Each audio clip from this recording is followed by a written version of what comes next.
JanetOnOccasion, and today playing the Total War Warhammer 2 Battle Replay. So, as you can see, I have brought the Dark Elves with me.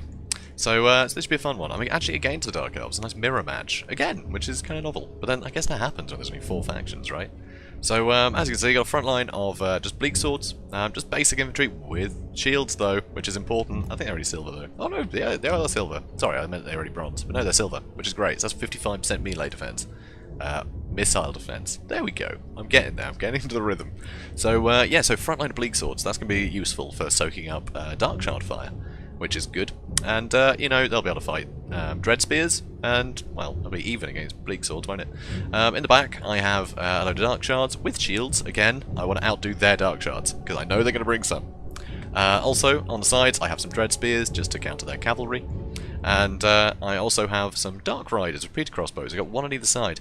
So these guys will be pretty good, I think. I'll be able to harass them quite well, and they do have armor piercing, so that's going to be useful as well. So, you know, harassing flying lords or whatever. They'll be nice and maneuverable, and I can get some nice harass on them and, yeah, just confuse them, basically. Pull units out of position, whatever. And I also have 2 units of Cold One Knights. These are the anti-large ones. They aren't the Dread Knights, but they're very formidable. So, pretty damn good. They're anti-large, but they've got, you know, 56 charge bonus is pretty good. They're, like, pretty well armoured. Not the best melee attack and defense, but for cycle charging, they're going to be really useful. So, should be fun. So, my plan here was just to outmaneuver the enemy. So I've got 2 units of them. And also here, I have a Death Hag, I have a Sorceress of Fire, and I have a Dreadlord. So I wanted to keep everyone on the ground, because I didn't want to get sniped out, I didn't want to have a big fight in the air. I just wanted to back up my front line, which is quite cheap. And I also have these Witch Elves, which I can throw in and pin, you know, vital units in place. So if they've got like Hargadeth Executioners, that'll be very useful, because I don't have a lot of, you know, units that can go toe-to-toe with them. So if I can just make them go out of control, that'll be great. So, the enemy, as you can see, already firing. He's brought 2 units of repeater, Reaper bolt throwers, rather. So that's going to be really useful for them as I approach. But, you know, I've got a lot of cav and things, so this is a lot of money. Well, 1,400 for the 2, which isn't too bad. But I don't have any very good targets for them. I've got quite a cheap infantry corps. So it's not like he's got very expensive targets to be shooting at. And also, you know, he can't just go on the sort of anti-large version and take out my flying lords, because I don't have any. So, pretty good. So I've made these a little bit less useful for him. He's also got Morathi in the air, so pretty vulnerable target, Morathi. So that's good again for me, I think. And he's also got a K-Knight Assassin, so this guy will, you know, do quite well fight my heroes, but not all 3 of them. But he does have 4 units of Dark Shards, so I'll be able to get a lot of crossbow fire on me. But luckily, they don't have shields. I do, so my Dark Shards should outperform these guys, even though, you know, I have fewer of them. Also, he's got Hargadeth Executioners and the Black Guard of Nagaron, so 2 nice expensive units to fill in the gaps where he needs to. So obviously Hargadeth Executioners can do great in the front line, and these guys will be able to fight my cold ones very well. And he's gone with the same, you know, front line as me, really, with the just bleak swords. You know, nice, cheap and cheerful. So that's actually it. That's all he's got. He doesn't have any other, you know, units hidden away. So let's speed things up and see how it goes. So as you can see, I'm taking a bit of damage.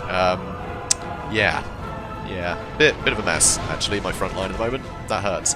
But I'm basically going to get my Dark Shards to go for, you know, different Dark Shard units of theirs. And as you can see, 2 of them are peeled off to, you know, shoot at my Dark Riders. So this one does take a bit of a beating, but the other one I peel away much quicker. So I'm pretty sure, yeah, Male Cult's Mystifying Miasma goes down, so they've been slowed down now, so it's going to be harder to get away from the Dark Shards. But I've kept these guys from shooting to my front line, so I'm pretty happy with that. And, you know, I'll get utility out of these guys no matter what, you know, chasing fleeing units or whatever. But you can see my front line has taken massive damage. Luckily, though, I do have the advantage of having a load of heroes to throw in here. And so now I'm basically focusing all of my Dark Shards on these Dark Shards, which are facing the wrong way. They don't have shields anyway, but still. And, you know, I'm even doing some damage to these Bleak Swords and a bit to the Black Guard and Agaron. So Pit Shades comes down here, not too bad for me, actually. It's, yeah, it's only sort of touching. It's tickling the back of my line. So it could have been a bit closer. I guess he didn't want to get his own units trapped in there, and I think he wanted to break my charge. But didn't quite go to plan. So here, you know, I'm doing pretty well in this front line, but I have blobbed up quite a lot. I've got a lot of swords and spears on top of each other here. So here I decided to actually charge in my other Dark Riders into their repeater crossbows, repeater bolt throws, Reaper bolt throw, there we go, do some damage to them. And I send my Cold War Knights around the back, both of them, because the front line's not going too bad. I'm taking some damage here from spells, but it's okay. So they sent in their Harganeth Executioners, but I'm getting a lot of crossbow fire on them, which is really good. And they've gone out of control, so they're pinned there. And here, I've actually got great access to their back line at the moment, which is great for me. And here, I actually use a Burning Head, which does hit my cold ones a bit, but that's fine. And it doesn't do too badly, as you can see. It does hit their Dark Shards pretty well, and it will keep going. I think hit these Bleak Swords too. Just ever so slightly, gave them a bit of a tickle, so that's fine. So, you know, I've done pretty good damage to their back line now, and yeah, I've got these guys shooting at Morathi, and my other anti-large units are just, you know, wrapping up a lot of their raiding infantry. And here, obviously, you know, Harganeth Execution is very dangerous, but look how much I whittled them down with Dark Shards. They are very vulnerable to that kind of sustained fire. And I am shooting with the back a little bit with them, so that's nice. So, and here, I'm still cycle charging the cold ones. I think I just knocked the K-Knight Assassins over here, but they did get caught up on the Blackguard and Agaron, so I wasn't going to keep these guys going. So now I'm trying to wrap up more of the units that are stuck over there. And wow, look at the crossbow bolts flying. They were firing at Morathi, and they just went everywhere. So that was very cool. So I'm happy for them to fight, because frankly, Morathi's not great in melee. So that's pretty great for me, honestly. I'm happy with that. And they're away from the front line.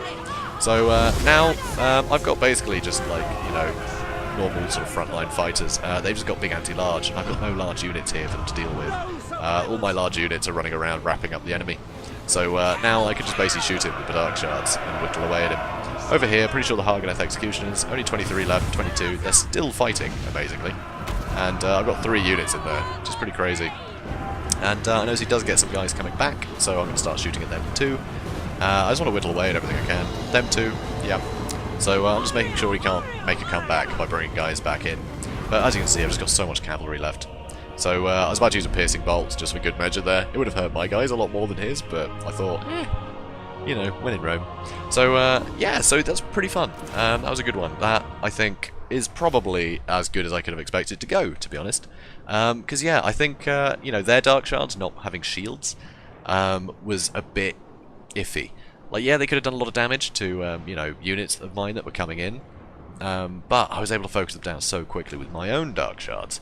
And yeah, without the shields to protect them, that was tough. Also, you know, I had a load of harassing units, so I was able to pull them out of position. So rather than, you know, focusing forward and taking out units they needed to be taking out, they were stuck, you know, trying to follow these guys around. So, you know, I wrapped up his Dark Shards really well. He lost a lot of value out of that. His front line, you know, he didn't have a lot of support in his front line once, you know, the Reaper Bolt throws and things were taken care of. Because, yeah, I basically got in there with my cavalry and, you know, my cold ones. And with the cold ones running around, it made it very dangerous for Morathi to land. Because, I mean, look, she landed and got taken out by, you know, just the Dark Riders, to be honest.